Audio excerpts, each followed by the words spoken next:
Charlie Kirk comes to the defense of racist white people and says he's on the verge, no longer wanting to help black folks. It is so ironic. Let me take you to the first video. Okay, so Scott Adams, the founder of the cartoon Dilbert, said, quote, if nearly half of all blacks are not okay with white people, then that makes them a hate group. Now, I don't love that. I understand the essence of what he's saying because it's just overgeneralizing. And who's to know if this is the actual sentiment of all blacks in America? It certainly seems like it's heading that way.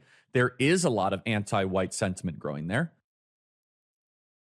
Charlie Kirk, I'm going to once again give you a proper education. Number one, why do you think you help black people? Number two, when you decide to contextualize any of this madness into some level of serious conversation, please understand you have now discredited your own proclamation about Dr. King.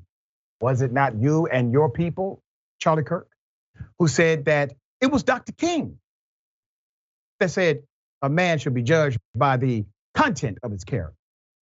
You all are talking about general context and not individual character content. That's not what you're doing. What you are submitting is a very dangerous thing, but you're doing it intentionally. Now, I want to remind you of what this cartoonist said. So if nearly half of all blacks are not okay with white people, according to this poll, not according to me, according to this poll, that's a hate group. That's a hate group. And I don't want to have anything to do with them. And I would say, based on the current way things are going, the best advice I would give to white people is to get the hell away from black people. Just get away. Wherever you have to go, just get away. Because there's no fixing this. This can't be fixed. So I think it makes no sense whatsoever as a white citizen of America to try to help black citizens anymore. It doesn't make sense. It's no longer a rational impulse. And so I'm gonna back off from being helpful to black America because it doesn't seem like it pays off. Like I've been doing it all my life, and the only outcome is I get called a racist. Because you are. Okay, let's dissect the ways here. So he literally goes on, Seth mode. This is so important to tell the world he's no longer going to help black people because when he does, he's called a racist. Sir, do you understand how extreme your actions are just doing that move right there? You are literally a Karen and you are unaware of it. This is the new thing to do, as if black people needed the help of white men like yourself. The poll he was talking about had nothing to do with hate. It had to do with white bigotry. That's the hate. I'm not okay with white bigotry. I'm not okay with white supremacy. And sir, I'm not okay with you personally. That doesn't mean I'm a man of hate. But when you declare over half of the black population to be a hate group, when you said nothing about the KKK and other actual hate groups, it shows the sentiment of your character.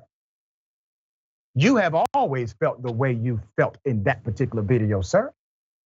The reason why individuals called you racist, even though you may have given money to a charity or two that had a black face connected to it, is because they likely interpreted your heart, which came out that video. There's more. Here, let's put up the Charlie Kirk tweet. These guys are they're so fascinating in their ignorance. So Charlie Kirk says, newspapers are canceling Dilbert, claiming creator Scott Adams made racist comments while discussing 26% of blacks don't think it's okay to be white. Damn, wait a minute. Whoa. That is the genesis of their proclamation, right? Well, he has a responsibility to be a cartoonist. Fine. He also has a penalty if he chooses to offer something up for the public record. You get either public praise or public criticism. That's how this works. None of us are immune to that. Every word I say right here, right now, will be either publicly scrutinized and criticized, or some people will agree with it. You wear that every day. I wear that every day. There's more. Are we going to ignore, he said, the fact 12 million blacks think it's okay to hate white people or just be outraged someone noticed? But that's not what it said, Charlie. There's more. Elon Musk would also agree with portions of Adams' rant. Chris Ferguson posted, Adams' comments weren't good, but there's an element of truth to this. It's complicated. Mainly, we've leaned into identity with predictable results, and power today is complicated. We were on the right path with color blindness and need to return to it. And what did Elon say? Exactly. This is so sad. Y'all are some ignorant ass white men.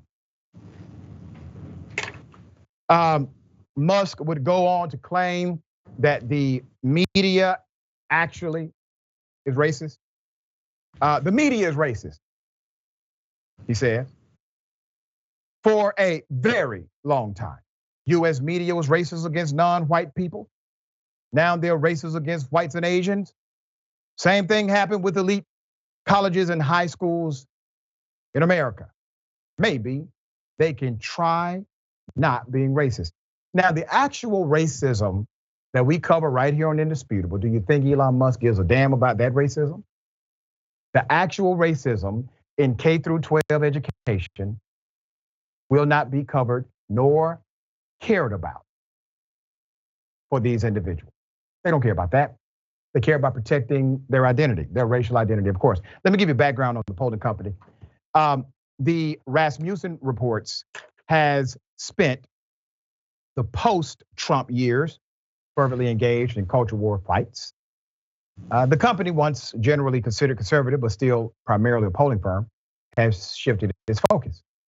Its online presence includes the results of its Republican-friendly polls, but also amplifies right-wing causes and rhetoric. The polls, meanwhile, are often sponsored by hard-right organizations and causes. So earlier this month, it embraced a different aspect of right-wing politics. The idea that white people face discrimination and racism equal to or greater than black or other non-white groups. Let me give you a breakdown of the polling. As summarized, it suggests that only 53% of black Americans agree that it's okay to be white. Hence, Adams' framing. Nearly half of all blacks are not okay with white people. By itself, though, this is wrong. Only 26% say they disagree. That's according to the poll. But remember, these figures are for only a small number of black respondents. If Rasmussen's 1,000-person poll included 136 black adults, matching the national population, the margin of error would be about 8 percentage points. More importantly, though, Rasmussen didn't ask if people thought it was okay to be white. They asked if people agreed with the statement. It's okay to be white. Now, this is what we call front-leaning a poll, all right? It's called a push poll, utilized very often by political figures such as Donald Trump. He utilized push polls all the time. These polls are created in a way to get a false outcome for a particular agenda. So they pose the question in a way. When the data comes back, they then interpret the data loosely based on their configuration and affix that product or that number to a false narrative. That's what you see here. All right, Ms. Dahl, thoughts? Okay, I feel like you've kind of said it all, but that was my thinking, was just that the polling, how you phrase a question is very leading, right? Especially like from a lawyer, like how you phrase it is very leading. And to be honest, I think you could pull poll any groups of people and ask them about basically, pre-existing beliefs about another group, and you would get like a whole plethora of results that you wouldn't like. And so for them to use this as really to bolster their argument that, there is something, an anti-white going on. This is what we are hearing from the far right. So it's not surprising that they created a poll and used the results for their agenda. And I wish Elon Musk wouldn't keep on getting into this, because I actually like Twitter, and it's like every time he talks, it just makes it worse and worse. But he's revealing himself. They are all revealing themselves, and if we see it in that light, we can be glad for our freedom of speech. Because when you know somebody, then you can do things like not want to read their comic. That's capitalism. It's not cancel culture. It's capitalism. That's right. It's called economic withdrawal. It's an independent decision.